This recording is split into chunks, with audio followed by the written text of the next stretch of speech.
Are you struggling with roadblocks as a woman in the challenging and constantly changing world of corporate America? If you feel stuck in your career, you may be holding yourself back and may not even realize it. Prepare to be enlightened by the meaningful discussions here at the No Woman Left Behind podcast. Each week, gather the insight you need to break down those walls of limiting beliefs. Unleash your full potential and unlock the leader within. Listen to raw conversations with corporate women as they share inspiring stories with the purpose of obtaining their dream career and living a truly fulfilling life. Here's your host, Rosie Zilinskas.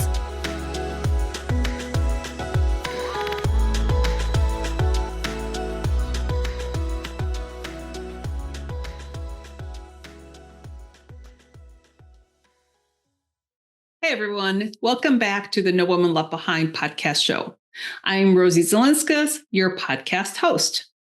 I am thrilled to be talking to Kate Walker today. Kate is going to help us go through the 5 tips to become an admired and effective boss. And why are we talking about this, you ask? Well, so many managers have now stepped into a management role, especially with so many people leaving the corporate world with the Great Resignation. And we know that that's kind of leveling off a little bit. But a lot of people find themselves new to their management positions. So we want to provide new managers or managers, that want to improve themselves and help retain employees in their company to become better managers. Kate is going to help us go through those 5 tips to become an admired and effective boss. So let me tell you a little bit about Kate. Kate Walker is a human resources expert and renowned thought leader on leadership, business insight, team dynamics, and mindset. Through her client engagement, social content, media contributions, and podcast guesting, she empowers business professionals to design businesses, teams, and people processes that positively impact their professional success. She has over 2 decades of senior level business experience, working with thousands of individuals at various stages of their lives and careers. She offers executive career coaching to support ambitious career professionals. So stay tuned. We're also going to talk to Kate about using your secret weapon and also how to set powerful intentions. Here we go. Hey, Kate, thank you so much for being here today on the No Woman Left Behind podcast. So I know you and I have had conversations before, and today we're going to talk about the top 5 tips to become an admired and effective boss. So I'm going to say, let's go ahead and talk about that, Kate. Okay. Thank you so much, Rosie. Thank you for having me. I really appreciate it. Just to dive in, I was looking at a recent study. It was up on social media. It was by leanin.org, and the study was also done by McKinsey, really talking about especially what women are looking for in the workplace these days. We've all heard about the Great Resignation. Now I'm hearing it's being kind of recoined and called the Great Breakup. So, people are really taking their power, especially women are taking their power to go out and get jobs where they are getting certain benefits, if you will. Let me just read a few things that was on the study by leanin.org. McKinsey was, women in particular, they're looking for flexible work environment, a fair work environment, inclusive. They're looking for opportunity, flexibility. So, as a boss, how do we deliver these things, especially to these women? How are we getting women to stay in the job? How do we retain them? How do we develop them? So yes, to your point, I have 5 different tips that I'd like to share on how to become not only the admired. Well, I think as the admired boss, you're someone that people want to work for. So how do you embody those different traits so that people want to work for you? People like working for you. So, and I also want to say, as far as becoming an admired boss, I think that there's 2 different sort of giant umbrellas. One umbrella, which I'm not going to talk about in depth today, but is really the total rewards umbrella. We're looking to be compensated fairly. We're looking for a great benefits package. We're looking for the time off. We're looking for a vacation. We're looking for all of those things. And I do think that as a boss, we certainly want to advocate for making sure that our people are getting the benefits they need, the pay that they need. Our bosses are working with leadership and HR to make sure that all of those benefits are attractive The second umbrella, which I really want to talk more about today, is really more of the kind of like I guess I'm calling it kind of like an emotional intelligence umbrella, if you will, but just to dive a little more into kind of everyday talk, under that is really communication. Okay. It's communication. So, it's like that. I'm going to give you 5 tips, but it's like, what's the number one tip? If you're to walk away from this, like, what's the one thing I needed to do to be that admired boss? It's really communication. Your people need communication.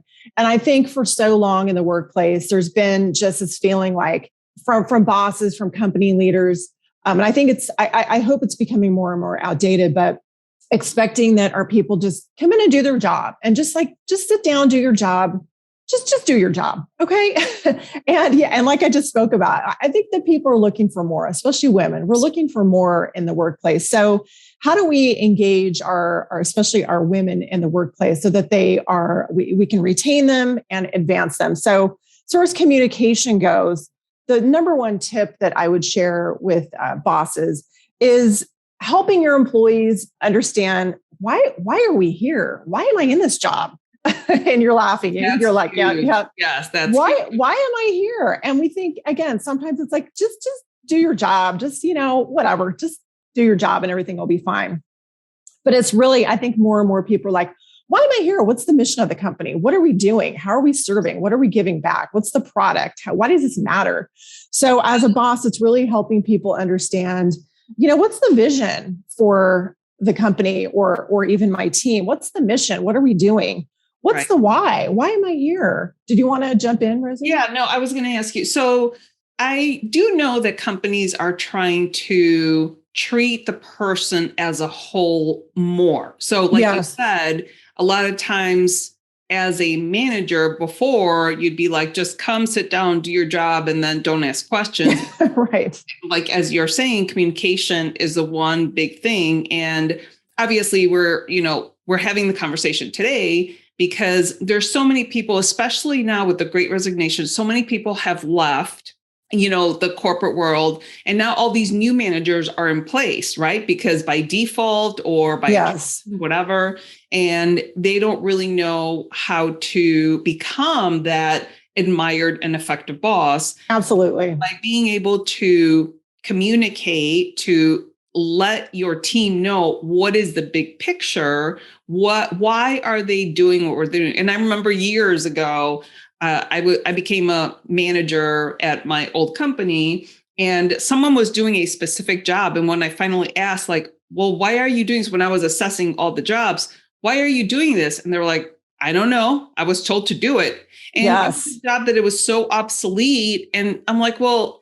ask the question. If you don't know why you're doing something, ask the question. So I think it's communication both ways. Obviously, absolutely, to the team, and then from the team to the boss as well.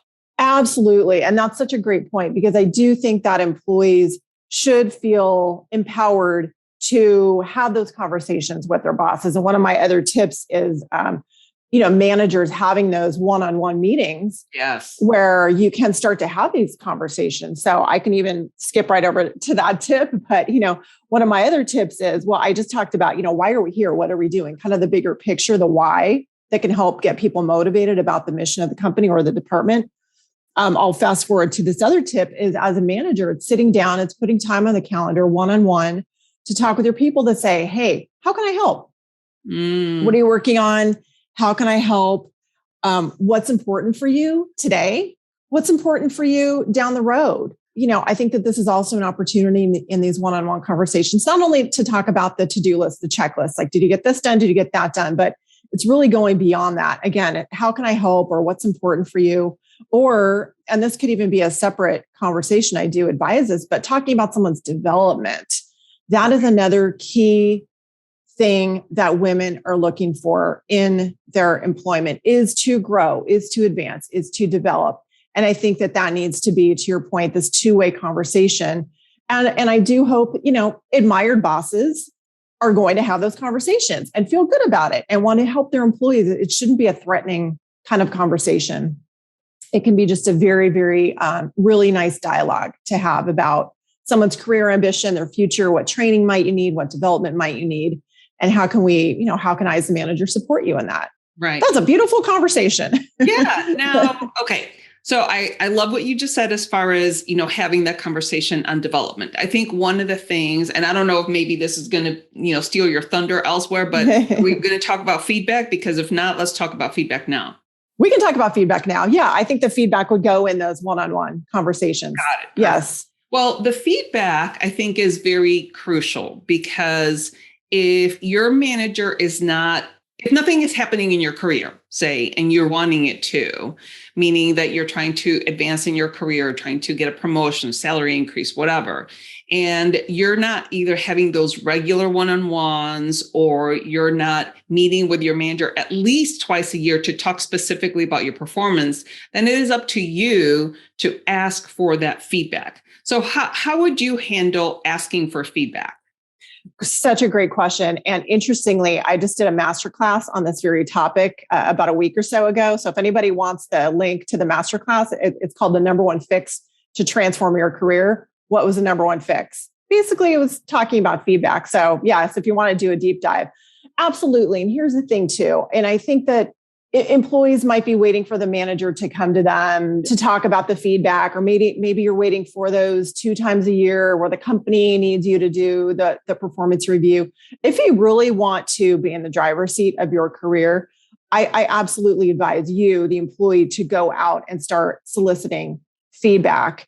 It's just so powerful. And I know it can be a very scary proposition, because in my masterclass, I share some stories about me in the early parts of my career, just absolutely not wanting feedback, because I equated feedback to negative feedback. What have I done wrong? What did I need to do better? And I did not want to engage in those kind of conversations, and made me very, very, just ruin my day. But if you can reframe it and just think, what? No, information is going to help me. It's going to, it might sting a little bit if it's something very honest, but let me digest it. Let me take it in. Let me think about how I can go forward with it. It's very powerful. And so if you can get in the driver's seat and kind of own it and ask for it, then you can empower yourself. It's huge.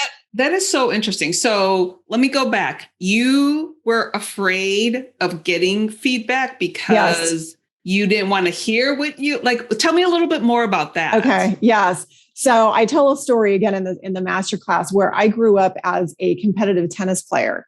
So I was on the court getting lessons or clinics, and all it was is feedback every shot. Don't do this. Don't do that. Do that next time. Don't do that. I go into a match. You should have done that better. You should have done that better. You didn't do that. You didn't do that. It was just all the feedback about what I was doing wrong. Granted, I became a very good tennis player. I was a competitive tennis player. I won a lot of matches. I was ranked. But I just felt like feedback equals negative feedback. So from that experience as a competitive athlete, going into my career, I still had that same mindset. Like, I don't want the feedback because it's going to be negative, and I'm just done with it. I'm over it. Been there, done that. And what I came to learn was coming into corporate I came to learn. And I thought, the smarter you were, and the bigger your job title, the less feedback you probably want, because you're already successful, or you already know it all. You've got the title, you've maybe got the degree.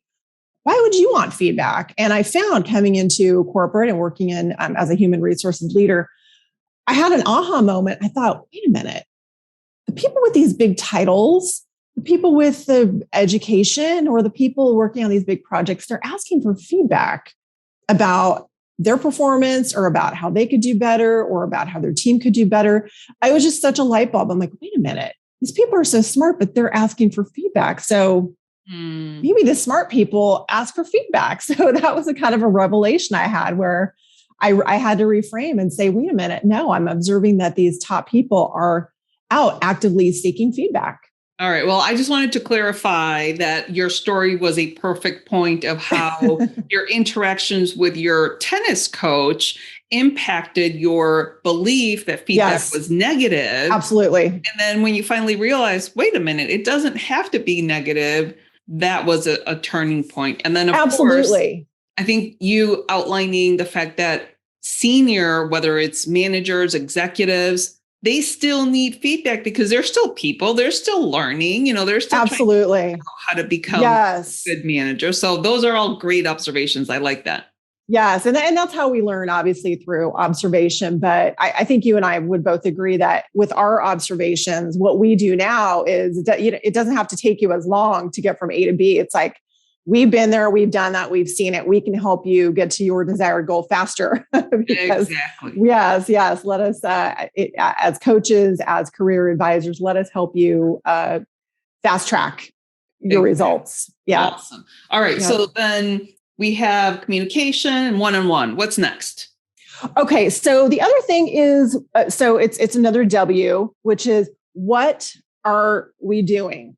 So the other conversation that managers should be having with their team, and we talked a little bit about this, is, what are we doing? What's my role? You had a great example of someone who was in a role. It's like, is this even relevant?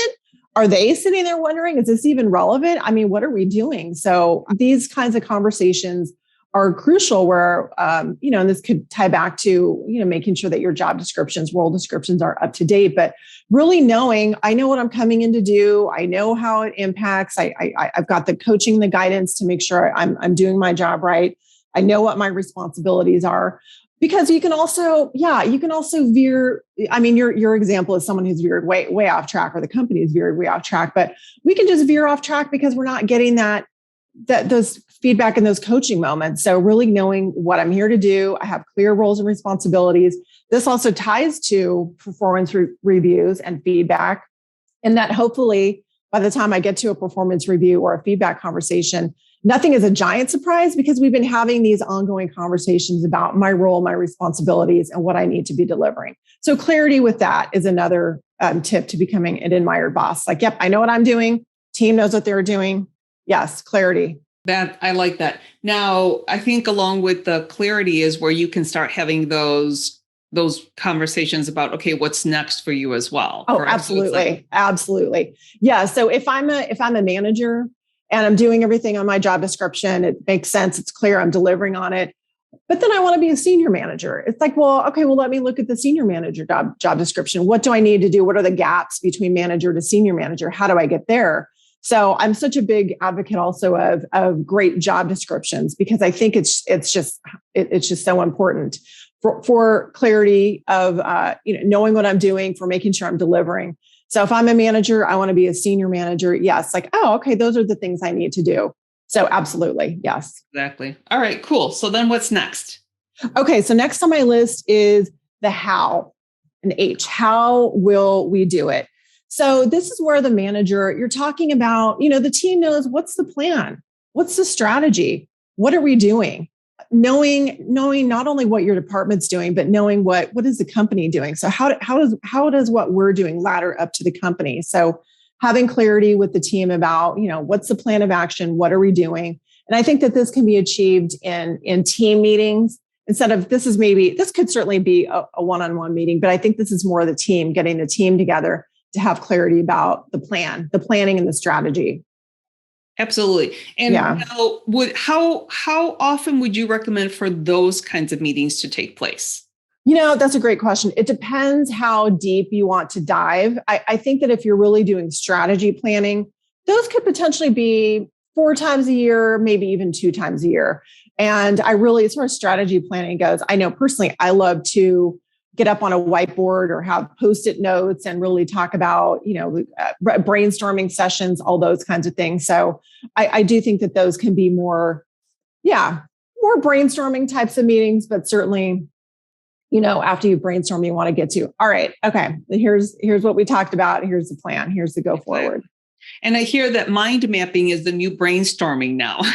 Yes. I like mind mapping. Yes. Yeah, I love mind mapping too.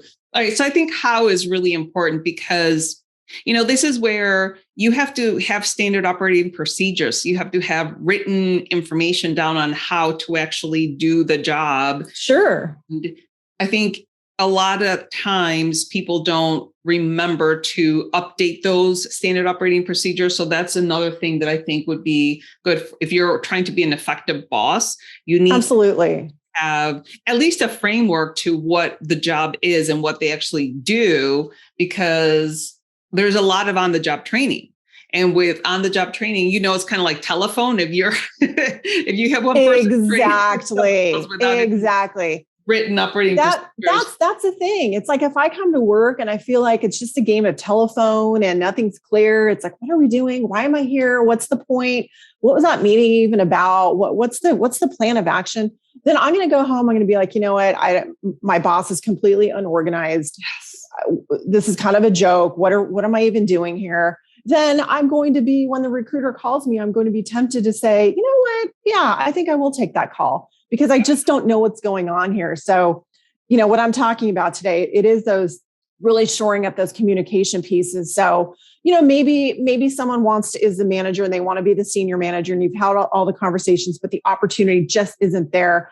I think that's fair for someone to perhaps pursue something outside the company, because there just wasn't, but we talked about it. But to really know that I, as a manager, I delivered communication. We were clear. We had a plan. We were sitting down. We were talking. Then I can feel good about being that admired boss. And if someone has to leave the company due to there just wasn't opportunity, then I get that. Then that does happen. And it happens. Well, I can tell you that disorganized managers are very real. They exist, because I know they do. With their manager, and the manager is literally all over the place. And the person that I know, they're a very good employee and they're trying to do a good job, but the manager can't get out of their own way. Absolutely. So the employee is left thinking, that I've had the very conversation with them. It's okay, I have to be here till the end of a certain time. And then from there, I'm going to start looking, because the manager is so disorganized and doesn't really know how to keep anything together, that it's just awful. Perfect example. That's exactly what happens. It's exactly what happens. And for anybody out there that's listening, that is this boss, and they're like, I don't know if I'm quite hitting these marks. That sounds a little complicated to kind of get out ahead of that. And I similar to you, I have clients too that are like, I don't know, they have the time to do some of this stuff, especially the one-on-one meetings. I'm just too busy. I just can't sit down and have the meetings. Okay, I'll meet with them once a month. I'm like, once a month? That's a lot of time in between meetings. So I would say, and we'll talk about this later, I know, but really hiring a coach or even going to a qualified individual in the HR department to help you get a communication plan together. And I'm giving you 5 tips. You don't have to do every single tip right off the bat. If you can do one and kind of master it and then maybe move to the next, that will help. Yes, actually, that's a great idea. Now, as far as what you just said is managers are busy, they have their own work to do. But the thing is, and I think this is the thing that managers fall short of, is their primary job is to lead their team into a successful, profitability, whatever. Yes. And if they don't make the time to meet with their team, they're already failing, regardless of what they have to do during their day. So I don't know if you're familiar with Michael Hyatt. He's a very big leader and coach, and he has this thing that he calls the big 3. So every day you come in and you write down your 3 things that you need to get accomplished that day. And you don't start doing anything else until you're done with these 3 things. And sometimes if you have a big project, it's a big one. But it's almost like during your week, you have to have like one time slot where you meet with one person on your team every week. Yes. And keep the conversation rolling so that you don't feel this overwhelmed that you have to meet with them every day. Yes. All of them in 1 week. So absolutely. Yes, absolutely. And I think for some leaders, some of this can feel counterintuitive. Like, look, I'm the boss. I got to go drive the sale. I got to go get in a client meeting right now. I got to go close the deal. I got to bring in the money, which those are important things. I get that as leaders and executives, we need to be out with the clients and getting the revenue. But these tips I'm sharing are so essential. And like we've already talked about, if we're not hitting on some of these things, people start to lose interest. And then again, the phone rings from the recruiter, or it's like, once I hit this milestone, I'm kind of out of here. So leaders might think I just don't have time, but you really do need to make the time. And I've had, just going back to the one-on-one example, I've had people come to complain to me or whatnot, employees where their manager does set up a one-on-one, but then they got too busy. Maybe they got stuck in the client meeting. Okay, the one-on-one got delayed. And then the manager, they need to travel for business. So the one-on-one got delayed. And before you know it, 6 weeks has gone by. And of course, this person continues to do their job. I mean, business goes on, but just those touch points and that communication, resentment can start to build. And maybe I'm off doing a project kind of in a certain way that it really wasn't supposed to be done. So I'm spending time on that. And by the time my boss gets with me, it's like, oh boy, now we got to spend the time getting back to what I thought the project was going to be. So there's just so many opportunities for breakdown when communication's not happening. Absolutely. I agree. Okay. All right. So I think we have one more. One more. Yes. Okay. So the last one is visibility or accessibility. That's a good one. Yes. Yes. And a couple stories here. There was a company I worked for, and the boss, the head of the division, very, very busy individual, someone that he's one of the, talk about admired bosses. This is absolutely, I watch him. I'm like, okay, take those tips. Very admired. And one thing he would do, even though he's the head of the division, very busy, he would walk around the office, and there were multiple different floors, walk around the office, knocking on the door, knocking on the window, peeking around the cube, being visible, just being visible. And I honestly think I should have asked him one time, but do you put this on your calendar? I feel like I'd see him about the same time every day, maybe 11 o'clock-ish, and I worked in an office with the door, but I had a big glass window, and he would come and knock on the glass window and kind of poke in and chat for a minute. And this is an experience I still remember. Here's the head of the division being visible. And I think that now as remote workers, many of us as remote workers, as the boss, you might be, well, I can't walk around. I'm on the Zoom. How do I do that? I think that we can still create opportunities to be visible, be accessible, check in with our people, give those little knocks on the door. Maybe that's just a message like, hey, just checking in. How's it going? Hope your day's going great. Just those little acknowledgments of, hey, I'm here and I'm thinking about you. So that is my tip number 5, is visibility or accessibility to you as the boss. I love it. I think that's my favorite tip. I know, isn't it? Yes. So often, and again, now we're in a virtual, world, and it's never going back. We're never going back to everybody in the office 100% of the time the way, prior to the pandemic. And so it really is important for you as the head of the department to have those, sometimes people call them skip meetings, where you go to your boss's boss reports. Yes. Or whatever. And that really gets you talking to the people doing the work, because a lot of times you're enveloped in all these managers, but you never have time to talk to the individuals that are actually producing the work. And I think that's so important. And again, to your point, as far as like keeping people, retention, that would go a long way. And it's so interesting too, Rosie, is that everything we've talked about, it doesn't cost anything.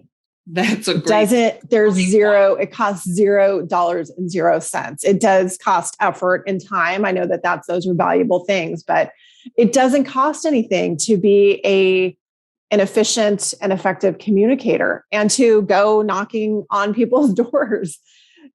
People remember it, people appreciate it. And that's what keeps people engaged and retained. I agree. And speaking of engagement, I think you and I probably both know this, but not everybody knows that according to the Gallup World Poll, 70% of people are not engaged in their work. And that is just so sad, because managers, the management team, the executive team, they could do so much more to keep the team engaged.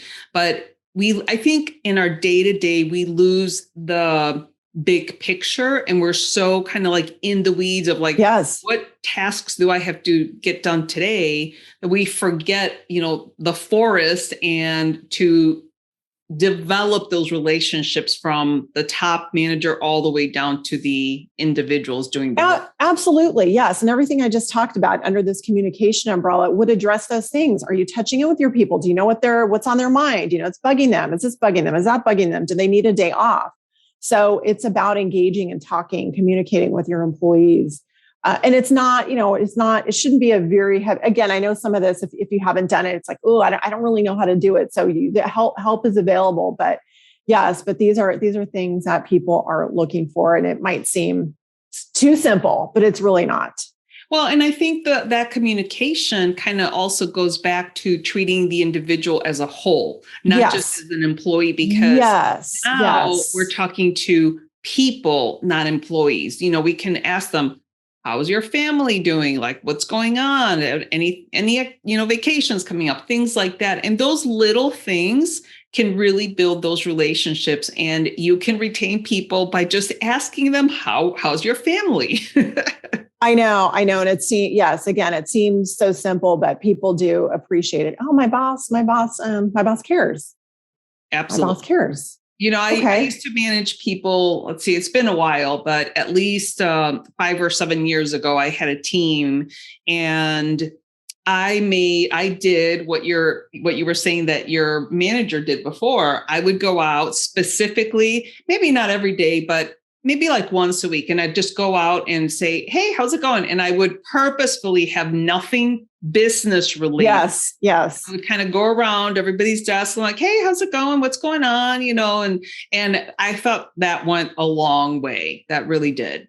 It does. It's surprising. Yes. All right, cool. Surprising and effective. Yes. So those are 5 tips to become an admired and effective boss. And I think fantastic. Yes. And I can just summarize them quickly. So sure. Again, under the communication umbrella, why are we here? What are we doing? How will we do it? How can I help? What's important for you? And then the visibility, accessibility. Got it. Those are fantastic. Now, you talked a little bit about coaching. Let's talk about coaching, because I think when we grow up, and you obviously experienced this from your tennis. I was coached. Yes. So when we grow up, we have all our coaches, right? Little league, whether it's basketball, all our sports, music, instruments, we have all our coaches. And then when we go into the workforce, we never talk about the word coach again. Let's talk about that. Isn't that interesting? Isn't that really interesting? And I feel like the tide is turning a little bit. Yes. I feel like, human resources departments are becoming more versed in really being able to help employees with their development and having career conversations. Bosses, as they're learning these kinds of tips and information, can have those kinds of conversations with their employees. But it's so fascinating, isn't it? Where the workplace, we don't really have coaches unless you're extremely aware and go out and hire your own coach. And we do hear about executive coaching where it's like, oh, the big bosses get the coach. Well, why don't the others get the coach too? Mm-hmm. Maybe the CEO has his leadership coach. Does the leadership team have a coach? Do the managers have a coach? Who's coaching the rest of the people? Right. I have recently started thinking there should be a career coach. And I'm not talking about HR, because HR does their HR things. They have all their functions and whatever. But we, as in like the corporate world, need to start thinking about hiring an actual career coach that's permanent, a permanent position within corporations, so that this career coach can meet with whoever wants to meet with them, but they're there to support the staff. And it's just part of their benefit. I have a career coach, and their objective, so that they're not working directly with the manager. But I think that position is such a necessary position in the corporate world. And it's not a thing, really. No, it's not a thing. And it can be a thing if you outsource it. Right. One example, I'm working for a company right now, a very creatively based company, and they've hired me to coach all of their leadership team. But again, here we're focused on, well, that's fine. We're focused on the leaders. Hopefully we'll cascade down to others as well to have the opportunity. But they had to go outside. They went outside to go hire someone. And it's interesting because I'm in these coaching conversations, and some of these individuals who have had very long, successful careers, I come in to, they actually hired me to talk about their performance reviews and have a performance review coaching session after they'd done reviews. And then I stayed on board to continue coaching. But by way of my first coaching conversation with some of them, they're like, I've never had this kind of conversation before. Wow. I didn't know I could talk about these things. So there's a lot of light bulb moments like, oh, I haven't really been able to explore this with anybody, or I hadn't really thought it was kind of safe to talk about what's on my mind as far as my career or what's next or all of those things. So yes. I think that's why it's important to have a career coach and not for it to be, because your manager can help you. Your manager can guide you. Absolutely. But they're also going to be thinking about how to position that individual in the company. They're not necessarily going to be thinking about that only individual's long-term career, just throughout. So the career coach will be very objective and will be able to do that for that one individual that is not the manager. Yes, I would say if you're going to be a really, really admired boss, you would probably do that and not feel threatened. You could probably open up and really explore like, okay, let's talk about the big picture of your career. But to your point, I don't think managers obviously were looking to focus on the company and the company needs. But yeah, so that's tip number 6. If you want to be a really, really, really admired boss, like really open up a big career conversation. But I love your idea about companies hiring a career coach to have those specific conversations, because as we know, people want to advance their careers. People come into companies looking for development opportunities. So why not have someone that can satisfy that need and someone who can have those specific conversations? I love it. Well, and the other thing too, having a career coach can give you so much intel. They could tell you and obviously the career coach isn't going to divulge any specific information, but it's kind of like a counselor, it's absolutely. Anything about specifics, but I can give you the trends. And that would even be helpful to the company, because if they know what the trends are, they can be proactive instead of reactive. Absolutely. Yes. I think that's a genius idea. I think so too. Yeah. Okay, yes. So let's talk about how to hire and use the effective coach. Okay. Or the executive coach. Yeah. So this is interesting because I feel like the coaching industry is really booming right now. I mean, anybody can walk out on the street and be like, hey, I'm a coach. Yeah. So, which is fascinating. And there are a lot of different niches, I suppose, where one could be a coach. I mean, we look at people that are, weight loss coaches, or I just heard about a coaching niche where someone needed help, falling asleep at night. So they hired a sleep coach. I think there's probably every kind of coach out there. So I think you do need to know what you're looking for. So, we're here talking about career and leadership. So I think you want to look for people that are well-versed in those areas and experienced, not just calling themselves, hey, I'm a career coach. I worked for a year. I mean, I think we're looking for people that have been around the block, a few times. So you need to really look at someone's credentials and their background and know that they can engage with you in those kinds of conversations. So yeah, I mean, I think there's a lot of different ways to find coaches. One way I would suggest is obviously referrals, or, coming onto podcasts like this, and hearing about people that can help you in these different niches. So I think referrals are a great way to get to know of a referred and respected coach. So yeah, I would say referrals. I think obviously LinkedIn is a good place to go and look at someone's profile and then perhaps ask them for a discovery call, ask them to have a chance to chat a little bit to see if there would be a mutual match. So I think there are a lot of paths to find coaches, but my recommendation would be really know what you're looking for and then find someone that can really support that, someone who's been there, done that. Exactly. And I know you and I have both been there and done that. So yes. I want to talk about your story a little bit. So you were in the corporate world and you left the corporate world around 18 months ago. So tell me just a few minutes about your career and what you did in corporate and why you decided to exit. Yes. Great question.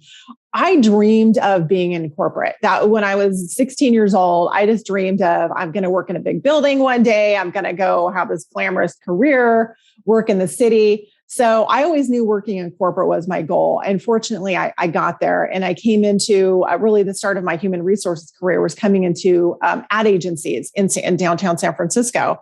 And when I came into the ad agency in my early 20s, and I'd actually come from a job in the music industry down in LA, where it was a lot of, we'll call them older, more seasoned workers. I'll leave it at that. But coming into the ad agency, it was vibrant and energy and, all kinds of people that were so creative. So I thought, wow, I've completely found my spot. So I began my human resources career in a couple of different ad agencies and really loved working with all of the people in the company. I found that to be, I felt like HR was really the only place where I could work with everybody instead of being in one department, maybe being, an art director where I was just working with the creatives and that. So I thought, no, I want to work with everybody. So really had enjoyed a career in human resources. I got the opportunity at a very young age to work with leaders to kind of go up to the C-suite and see what that was all about. That's a whole other story on kind of finding my voice in those kinds of meetings. But yeah, so I spent about 2 decades working in HR in human resources leadership roles and have done all the different functional areas of HR, but really knew toward the end of my career that I wanted to be doing something more specific. I really love coaching. Speaking of coaching, I'd been in HR, been in probably thousands and thousands and thousands of coaching conversations, helping people with their career, with their questions about their boss, with the boss about their team, all those different kinds of things. And I thought that these are the conversations and the interactions that really light me up. It's the coaching, it's the small group facilitation, it's helping people. We talked a little bit about strategy. I helped teams in strategy sessions, facilitating strategy sessions. So I knew for me that working on, for example, COVID policy, it probably just wasn't really lighting me up. So I did leave my corporate job during the pandemic as well. Because again, I was working on COVID policy, but which is fine. It's all interesting, good work, but knew that I wanted to go and coach full time. I knew I wanted to work with leaders. I knew I wanted to work with leaders and their teams. I knew I wanted to work with individuals that were maybe looking for a promotion, but couldn't quite crack the code on how to get that done. So that's my wheelhouse. So I did leave corporate about 18 months ago to launch my own business where I could deliver those specific things and help those kinds of people get results on their career journey.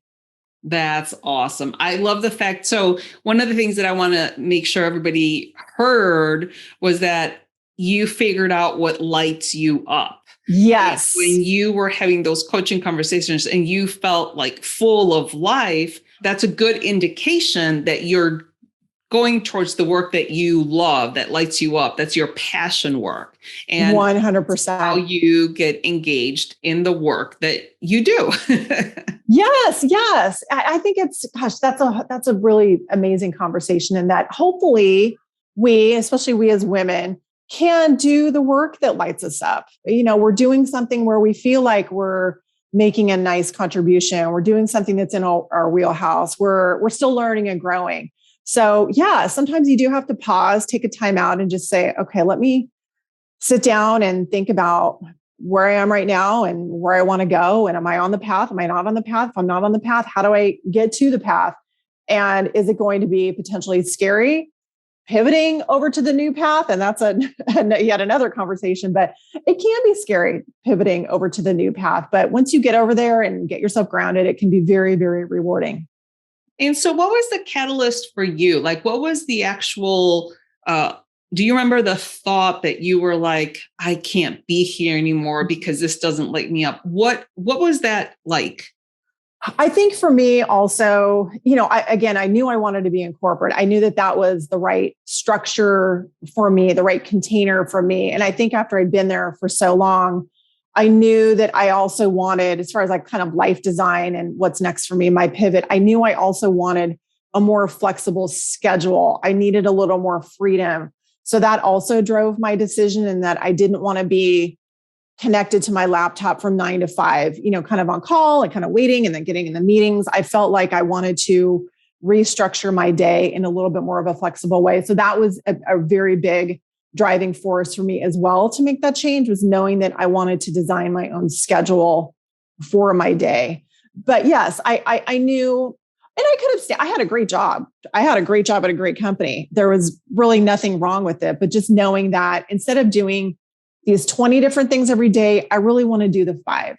Got it. And just being really clear with myself. Like, I want to do these 5 things and I want to do it in my own schedule, my own kind of freedom of schedule. So I knew I had to go out and design that for myself.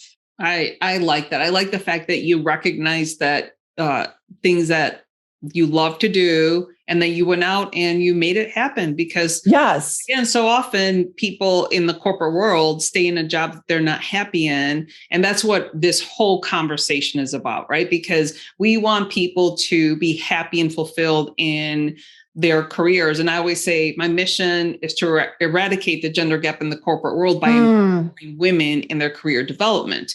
And that's what this whole show is dedicated towards.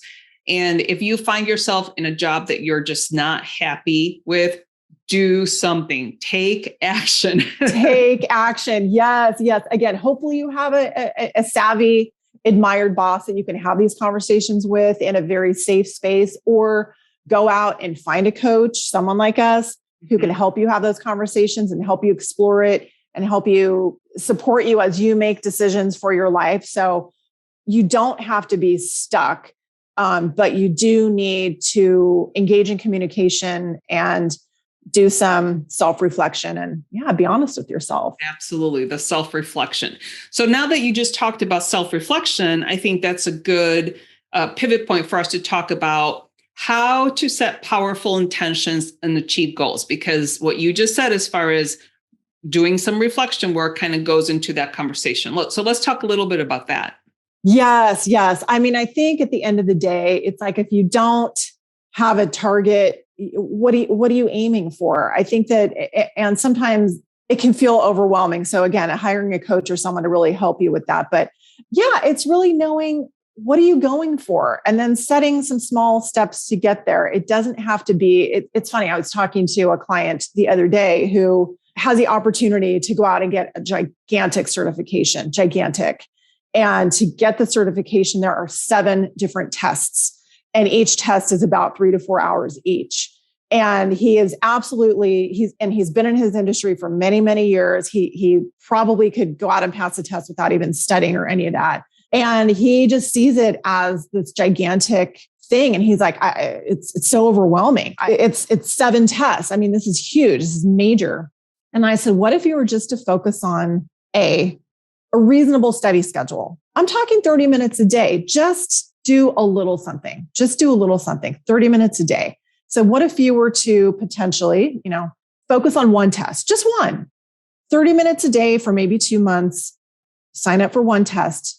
Just do that. And he's like, oh my gosh, it feels so much more realistic to me. Like I hadn't thought about it that way. So I think it's, we can't have these giant goals, but if we break them down, they can be more achievable. But you've got to have a target. You've got to have a target. And then it's like, okay, how do I get to the target in a realistic way?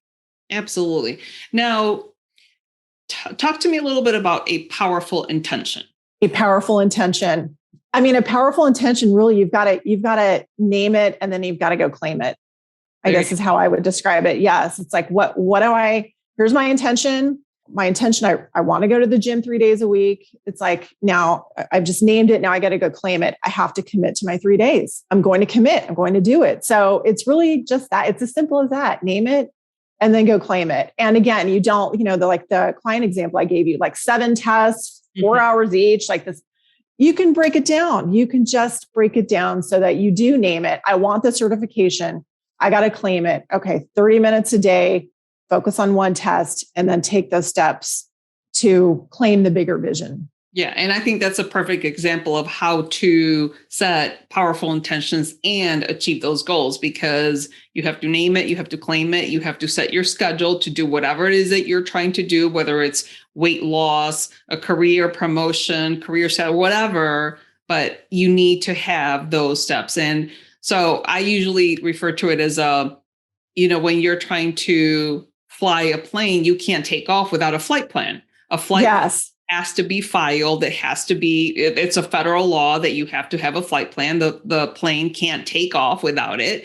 And that's a kind of the same thing that I say, your career won't take off without I call it a focus strategy, but it's the same thing. So you need to have steps to be able to achieve those goals, and it has to be done in a very methodical way.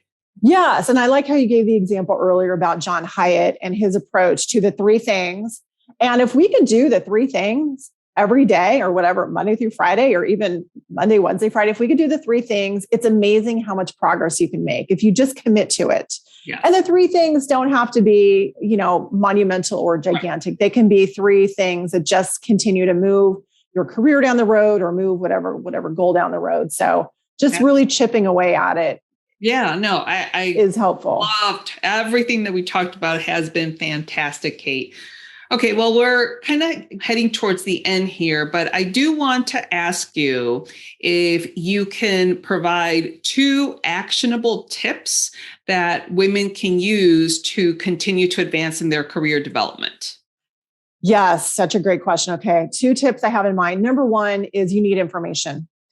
You need information to advance your career. You need information. Go, like we just talked about all these different ways that your boss should be communicating. If you're not the boss, that's fine. Then you as the employee, go to your boss and try to engage in these different conversations, especially when we've talked about feedback, especially to get feedback or to course correct, or it's like, I'm doing this. Am I on the right track? You need information to know how to move it forward. Am I on track? Am I not on track? Or I want to be on this track. How do I get on that track? Go out and seek information. And to that point, I actually have on my website a freebie that will help with this mission to go out and find information. It's called the Personal Brand Audit, where I have, it's katewalker.com/freebie. And when you download the Personal Brand Audit, it gives you a list of about 70 different attributes, and 70 different positive attributes. And you would self-select 10 of the attributes that you feel best represent how you show up, your brand. What am I known for? What am I seen for? How do I show up? How do I think I'm delivering my job? And then if you are feeling bold and courageous, which I hope you are, you would give the other sheet, the peer audit, to a peer, a colleague, your boss, a friend, whoever. And I actually have teams do this. This is something that a team can do, but just for purposes of individuals, you would give your peer audit to someone or a group of people to say, hey, can you fill out how you think I show up? What do you think I'm known for? What do you think my brand is? They would fill it out. And here's one example. If on the sheet you check the box analytical, you feel like you're analytical, you're proud of your analytical skills, you think that's really how you show up, that's your track. What if you get back 5 peer reviews and no one has checked the analytical box?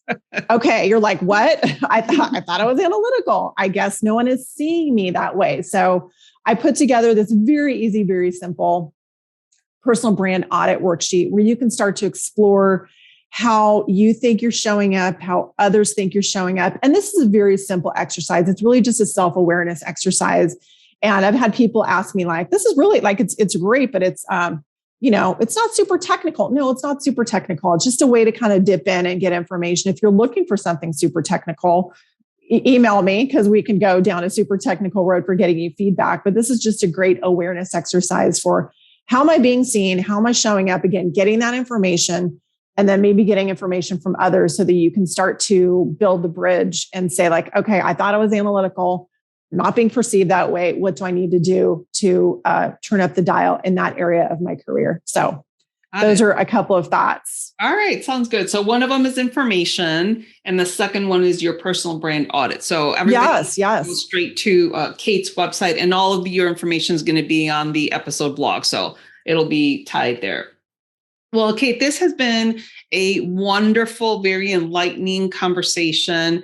I think everything that we have talked about here will give someone ideas on what they can do to continue to advance in their career, or maybe they feel they're stuck and they're trying to figure out how to pivot or change or do something. So all of the information that we've talked to is going to be great.